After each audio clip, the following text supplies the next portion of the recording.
All right, ready to dive deep. Today, it's the Southern Kingdoms between 300 and 1200 CE. But we're not doing the usual wars and rulers thing. Right, we're talking about economics, like what made these kingdoms thrive. Exactly. Trade routes, markets, how they managed all their resources. It's all connected, right? Oh, absolutely. And what's fascinating is they weren't just getting by these southern kingdoms, they were flourishing. Yeah. We're going to be looking at things like architectural blueprints. Oh, and records of trade routes. I love that stuff. Yeah, and even a peek into the daily lives of merchants. It's like economic archaeology, really. Okay, so we've got all these sources, but what's the big takeaway? Why should we care how people traded spices 1,000 years ago? Because it reveals a surprisingly interconnected world. These kingdoms weren't isolated. They were plugged into this huge network, right? Yeah, stretching from Rome all the way to China. And it wasn't just goods, it was ideas and culture flowing back and forth, early globalization. Wow. Okay, I'm already picturing those camel caravans loaded with silks and spices, heading for markets thousands of miles away. Exactly. And, these weren't random routes. Cities like Brigucacha, that's modern-day Bharuch, were strategically located and became major hubs. Ah, like a gateway. Yeah, between the southern kingdoms and the Roman Empire. Oh, and speaking of the Roman Empire, we've got this ancient Greek text, the Periplus Maris Erythrae. Basically, it's like a mariner's guide to the Indian Ocean. And it mentions Arikamedu. Arikamedu. Yeah, a South Indian port city. It played a big role in this Indo-Roman trade. And what's really interesting is they weren't just exporting raw materials. Oh. They were producing goods, especially textiles, specifically for Roman tastes. So, they understood what the Romans wanted. Wow, that's some next-level market savvy. It shows a sophisticated understanding of international markets and specialized manufacturing, not just simple bartering. Okay, that's blowing my mind a little. We think of globalization as like a modern thing, but these southern kingdoms were already masters of it. Right. And it wasn't just sea routes either. Overland routes were just as vital. Right. Cities like Taxila and Ai, they were strategically positioned along those routes. And they were wealthy. Right, I remember reading about that. Oh, yeah. Excavations show a high standard of living. Controlling those trade arteries brought serious wealth. Makes sense. So we've got trade routes crisscrossing land and sea, bringing prosperity. Right. But trade needs something to, trade. Exactly. And the foundation of this economic engine was agriculture. Ah, of course. Fertile land, right? Yes, and clever irrigation systems. It meant these kingdoms produced more than enough food, created a surplus that could be traded. Smart.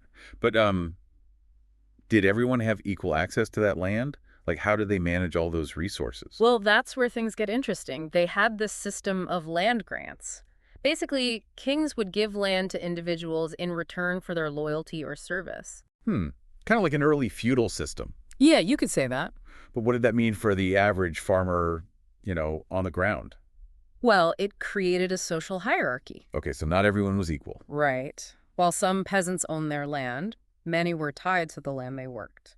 They owed labor and a share of their crops to the landholder. So it provided stability, But also created this class system, small elite controlling most of the land and resources.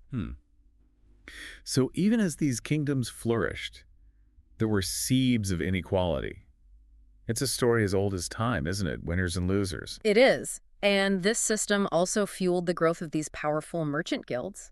The guild. They controlled trade, promoted their own interests, accumulated wealth. I bet they had a lot of influence. Oh, yeah. Historical accounts show they had a huge impact, even on political decisions. Wow. Okay, so we've got bustling trade, thriving farms, and powerful guilds.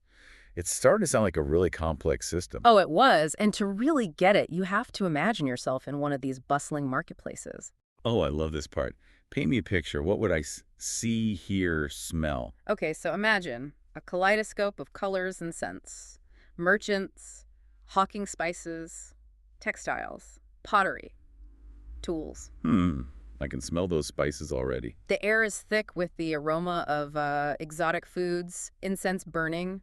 I bet you'd see people from all walks of life, too. Oh, absolutely. Farmers selling their produce, artisans, nobles looking for fancy stuff, maybe even travelers from faraway lands. Sharing stories and news. Yeah. So these markets were more than just places to buy and sell, right? They were like social hubs, buzzing with ideas, news. And even religious beliefs. Right. So these southern kingdoms were already experiencing a kind of globalization with their economies linked to those faraway lands. Yeah. What about their cultures? Did all this exchange change how they lived, how they thought? Absolutely. This constant flow of people and goods also meant a flow of ideas. Okay, like what? Give me an example. Well, think about the spread of Buddhism and Jainism. Okay, so those religions traveled along those trade routes. Exactly. Originated in India, but they reached as far as Southeast Asia and China. And the southern kingdoms, they weren't just passive recipients. They were actively engaging with those new ideas. Yeah, shaping their own beliefs and practices. So it wasn't just about spices and silks. It was about ideas and beliefs that transformed whole societies. Those ancient trade routes were like highways for cultural transformation. Precisely. And this fusion went beyond religion. Really? Yeah, influenced art and architecture too. You see this blending of styles with elements from Persia, Central Asia, even Rome appearing in temples and palaces. Wow. So they weren't just trading goods, they were trading inspiration. Exactly. Incredible. It's like they were creating this cultural mosaic centuries ago. But I'm guessing all this interconnectedness must have had some downsides too, right? You're right. No kingdom is an island. What kinds of things happened? Well, they faced their share of challenges. Invasions, for one. Ah, right. From who? Groups like the Hunas, they launched invasions that disrupted trade and destabilized the political landscape. Oh, wow. So how did they cope? Did they just crumble? Not at all. They were remarkably resilient. They found new trade routes, shifted their economic strategies, and even forged alliances to counter these threats. So it was a constant dance. Right. Prosperity and vulnerability. Exactly. Innovation and adaptation were key to their survival. That's amazing. So we've got these incredible trade routes, resource management, vibrant markets, cultural fusion. But I want to know more about the merchants themselves. They sound fascinating. Well, unfortunately, the sources don't offer, detailed portraits of individuals. Oh, bummer. But we do know they were a diverse bunch. In what way? Well, some were small-scale traders working local markets, while others commanded vast networks, across continents. Wow. I bet they were tough negotiators. Fluent in multiple languages, familiar with different customs. Oh, absolutely. Masters of diplomacy. And cultural understanding. Yeah. They weren't just essential for the economy, but as cultural ambassadors. They were facilitating the exchange of ideas and information. In many ways, they were the global citizens of their time. That's amazing. But you know what I'm curious about? What's that? The role of women in all this. Yeah. Did they participate? Were there female merchants? That's a great question. Unfortunately, our sources are limited when it comes to women's roles. Oh. We know they were involved in production, especially textile weaving. Right, a major export. But their roles in trade and commerce are less clear. It's too bad. I have a feeling there were some powerful women making their mark, even if history hasn't fully acknowledged them. I agree. It reminds us that the historical record often reflects the biases of the time, and there are so many untold stories waiting to be uncovered. Definitely. Well, we've covered a lot of ground here today. Bustling trade routes, resource management, vibrant markets, cultural fusion. But there's so much more to explore. Let's take a quick pause, and we'll be right back to dive even deeper into the southern kingdoms. Welcome back. Now let's zoom in a bit. What exactly was flowing through those trade networks? Yeah, good question. We know the southern kingdoms were famous for their textiles. High-quality stuff. Oh, right, the textiles. Especially cotton and silk. Those were hot commodities, in markets as far away as Rome and China. I can practically see those luxurious silks being unfurled in some Roman marketplace. What else were they trading? It wasn't just fabric, was it? Oh, definitely not. Spices were huge. Ah, spices. Makes sense. India's always been known for its spices, right? Pepper, cinnamon, cardamom, cloves. All those amazing flavors. People were willing to pay a premium for that, and that brought serious wealth to the southern kingdoms. It's amazing, isn't it, how something as small as a peppercorn can create these connections across vast distances. Yeah. Shape economies. It really is. And it makes you wonder if those ancient traders had any idea of the impact they were having. Totally. Oh, and we can't forget about precious metals. Right. Gold, silver, gemstones. Bling, bling. But they weren't just for adornment, were they? Nope. They were a form of currency, a store of wealth. They flowed through those trade networks, too, added another layer of complexity to the economic system. So these networks were like the circulatory system of the ancient world. Goods and wealth just pumping across continents. That's a great analogy. But what about the less tangible stuff? Did all this trade lead to cultural exchange? a blending of ideas. Oh, absolutely. Trade wasn't just about exchanging goods, right? It was people, ideas, beliefs, all moving along those routes. Okay, so we're not just talking economics now, we're talking cultural transformation. Give me some concrete examples. How did this play out in the southern kingdoms? Well, look at the spread of Buddhism, for example. As merchants traveled the Silk Road, they carried Buddhist scriptures and teachings. So Buddhism spread along those trade routes. Yeah, eventually made its way to China and other parts of East Asia and the southern kingdoms. They weren't just passive recipients. They actively engaged with these new ideas, shaping their own beliefs and practices. Wow.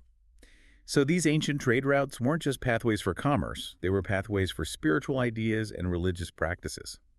What about the arts? Architecture, for instance. Did we see that fusion of styles? Definitely. The Southern Kingdoms saw this fascinating blend of architectural styles. They incorporated elements from Persia, Central Asia, even the Roman world, like the use of arches and domes. Oh yeah, those originated in Roman architecture, right? Exactly. And then they started appearing in Indian temples and palaces. Wow. So these ancient kingdoms were experiencing a kind of architectural globalization, much like what we see today with modern buildings incorporating elements from all over the world. Right. But, I mean, they didn't have airplanes or the internet back then. Those journeys must have taken months, even years. Oh, absolutely. These were arduous journeys, fraught with danger, bandits, treacherous terrain, unpredictable weather. Yikes. It's a testament to their resilience, their determination, that these trade networks thrived for centuries. Absolutely. And it wasn't just physical challenges either. Sure. Imagine navigating different languages, customs, belief systems. These merchants had to have incredible social skills and adaptability. They were true pioneers, the global citizens of their time, skilled negotiators, diplomats, cultural interpreters. Their ability to build relationships and trust across those cultural divides, that was crucial to their success. It's inspiring, isn't it? Mm. Their spirit of adventure, their entrepreneurial drive, pushing boundaries, forging these connections that shape the course of history. It is. But all this interaction must have led to conflict too, right? It couldn't have all been smooth sailing. Of course not. When different cultures meet, there are bound to be clashes, right? Values, beliefs, interests. Yeah. But the Southern Kingdoms also developed these mechanisms for managing those conflicts. Oh, like what? Well, they established treaties, formed alliances, even created special courts to resolve disputes between merchants from different regions. So they were learning to navigate a multicultural world, just like we are today. Exactly. It's remarkable how these ancient societies tackled issues that are still relevant to us.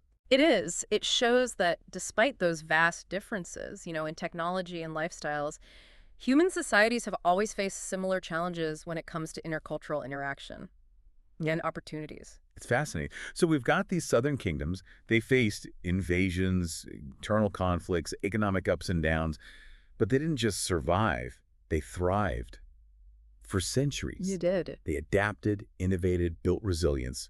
What can we learn from them, do you think? That's a great question. One key takeaway, I think, is adaptability and resilience. These kingdoms were constantly facing new challenges. Right, from shifting trade routes to changing political alliances. Exactly. So their flexibility and willingness to adapt, that was essential. And that's a lesson we can apply to our own lives today.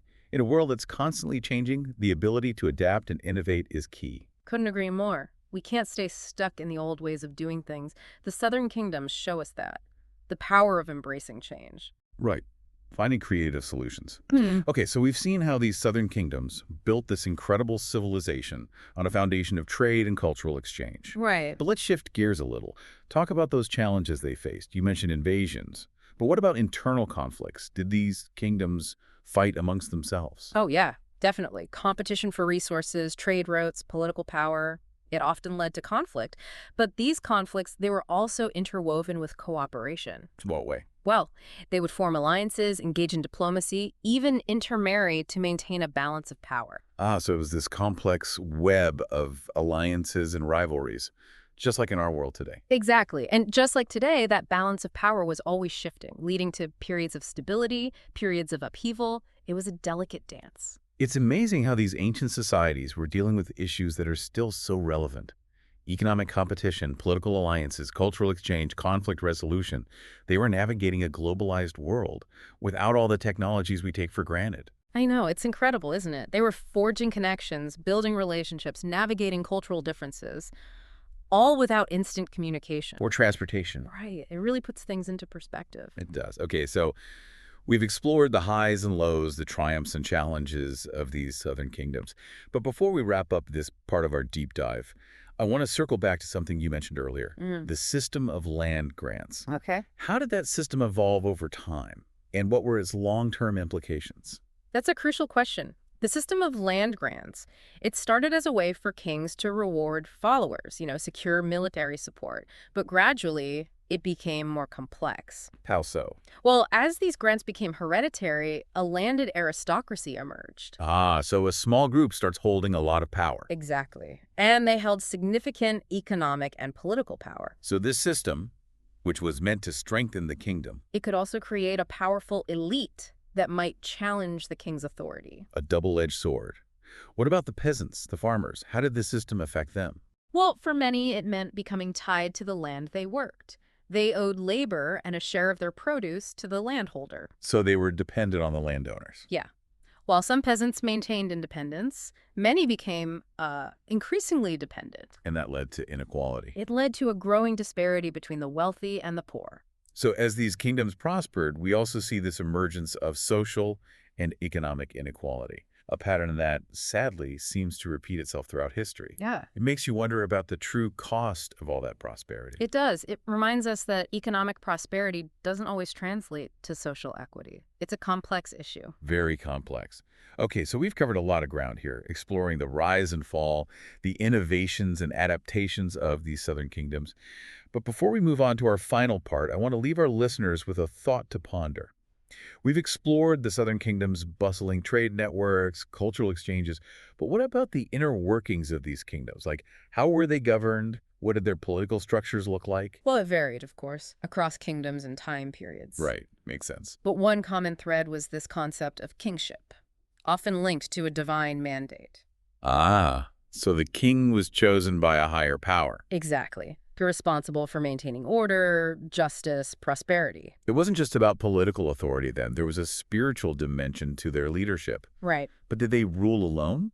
Was there like a council or advisors? Oh, absolutely.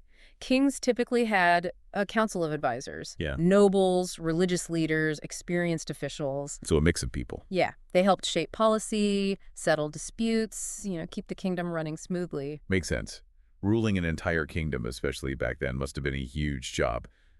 But what about the everyday people? Did they have any say in how things were run? That's a great question, and unfortunately our sources don't give us a clear answer. Oh, okay. We know village assemblies existed, to discuss local issues and make decisions, but how much they influenced the bigger picture is unclear. So some elements of local governance, but overall still pretty top-down. Generally, yes.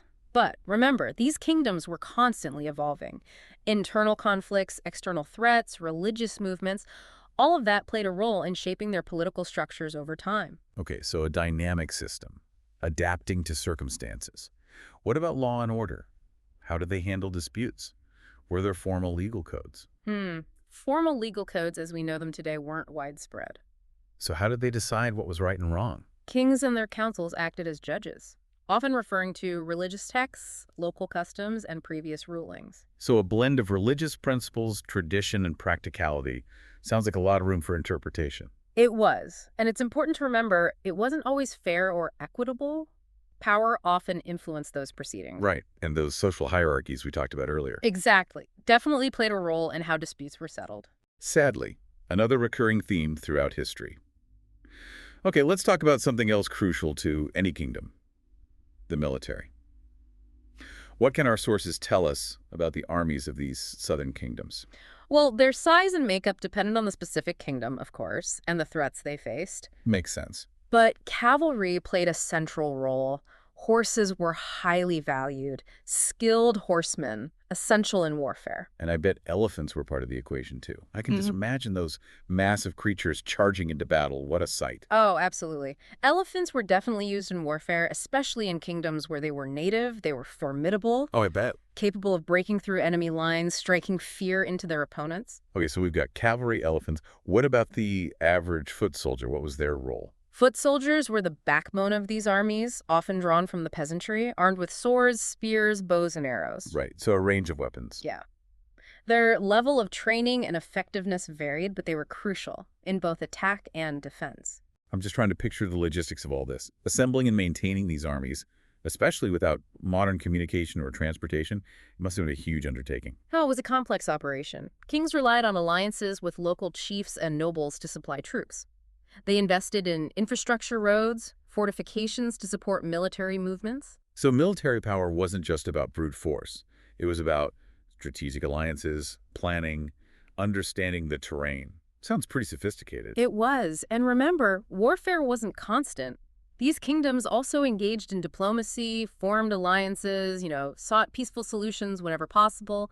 They understood the value of both war and peace. Just like in our own world, that constant push and pull. Now, before we wrap up our deep dive, I want to go back to that cultural fusion that emerged from all the trade and exchange. We talked about its impact on religion and architecture, but it went even deeper than that, didn't it? Oh, absolutely. It wasn't just about superficial changes. This fusion impacted their art, religious practices, even their cuisine. It speaks to their openness to new ideas, their ability to weave them into their own traditions. It's fascinating how they managed to maintain their unique identities amidst all that mixing. It wasn't one culture dominating another. It was this process of mutual influence, adaptation. It's like creating a beautiful cultural mosaic. And there's a powerful lesson for us in that, isn't there?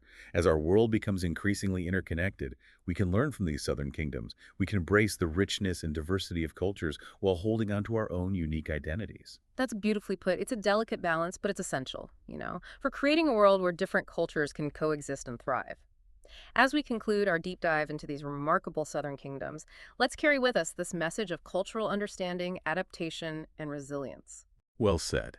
And to our listeners, we encourage you to keep exploring, keep learning, and keep diving deep into the fascinating world of history. Until next time, keep those minds curious and those hearts open to the wonders that await.